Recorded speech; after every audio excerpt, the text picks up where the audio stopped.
I found myself walking up this mountain, really steep. If I'm being honest, it wasn't a super big mountain, but it was rough, as you can see. I'm sweating, I'm all red in the face, blah, blah, blah. And I stopped at one point, and as I stopped, like maybe halfway up, I recognized that my mind was telling me that I can't stop, that I need to go, and that I need to get there, and that there's a destination and there's an end point, and like if I stop, that's like bad, basically. And I've been doing enough introspection lately that I kind of sat with that for a second, and I was like, why? Why can I not stop? I'm literally doing this for enjoyment, or at least I'm trying to. So why is it that when I stop because I'm fucking tired and my feet are hurting, why does my mind tell me to keep going?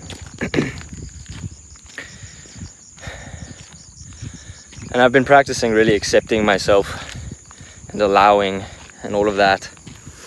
And I recognize that this was a perfect example or opportunity to practice that, where it's like, actually, I'm allowed to stop. I'm not doing this for, trying to get fit or to race somebody or to even get to the end point. I mean, I don't know if you can see that right there is technically the top of the first part I was supposed to go to. And I ended up taking another trail because it was actually easier, so I can get to the destination that I really want to get to. Not to get to the destination, but to enjoy the space. And I took the easier path because actually, why the fuck do I need to take the harder path? It doesn't make any sense. I'm not trying to do this for fitness. I'm not trying to like build muscle. I'm not trying to get there faster.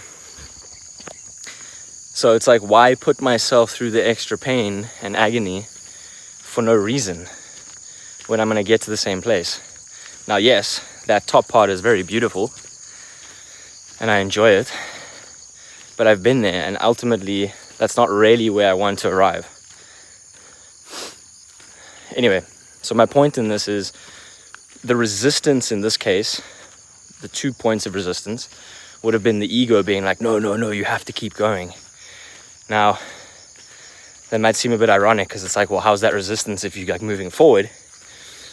But it's actually the resistance is that what I intuitively feel, and the space that I was in at that time was, take a fucking break. You need a rest. Get your energy back so you can actually enjoy this hike and still be present and still, so on and so forth.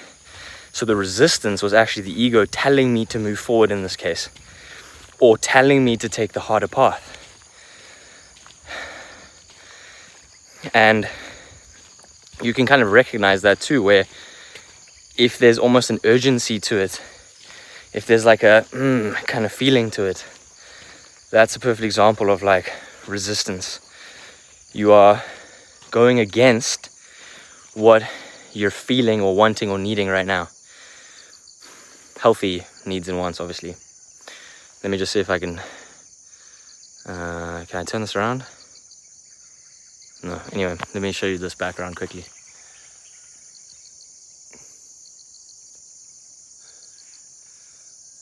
These mountains are beautiful.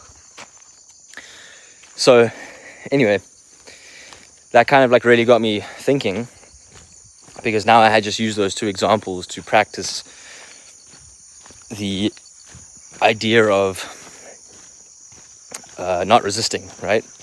And then I recognized there's even like a more subtle layer of resistance, which is, and this one's going to sound a little bit abstract, but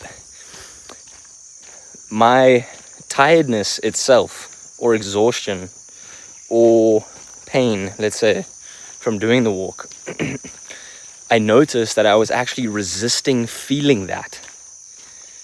And that actually amplified it. So, okay, hold on, sorry. It's fucking gorgeous. Anyway, so I was feeling this frustration, this tiredness, and like I could notice that at least at some subtle layer or level, my mind was like, no, I can't feel this. That means I'm like weak or unfit, or, you know, what if people see me sweating so much and like blah, blah, blah, blah, blah, right? And all of that was basically amplifying the frustration and tiredness, etc., that I was already feeling. And okay, one more view check. And basically what I allowed myself to do was like, hey, you know, I'm doing a hike, it's steep, I'm not the most fit person in the world, I haven't really done this much. What if I just let myself be fucking tired? And obviously that came into play. Fuck yeah. That came into play in the sense of allowing myself to take more breaks. And that also ironically allowed me to actually just be more present and also enjoy the scenery more. But not only that, the craziest thing was that I actually stopped hurting, or it wasn't as intense, it wasn't as painful. And I mean, I know this logically because I've been in the whole psychology space for a long time, and I've, you know, moved to understanding it in a more spiritual, universal way. But basically what your mind does is it creates a story around what you're already feeling. So you can notice that in what I just said, which is I was feeling tired, I was feeling frustrated, I was sweaty, etc., etc. That was all like body and emotion and nervous system feelings. And then the mind made a story around that, or a narrative, which was like, oh, you're like super fucking tired and you shouldn't be this tired, and like, what if people see you this tired, and blah blah blah. And basically that then basically feeds back into the body and it creates this amplification.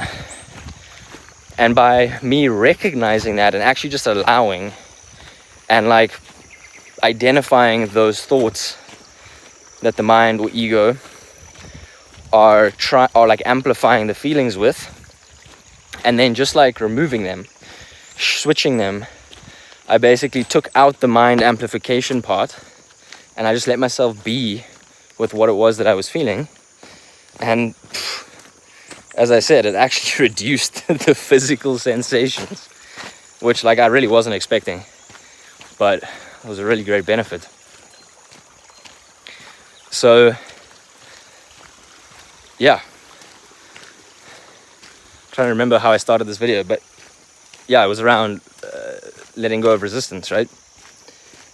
So I'd like to invite you to practice that, and hopefully I brought it across in a more like systematic step-by-step way, because that's kind of how my mind and understanding works.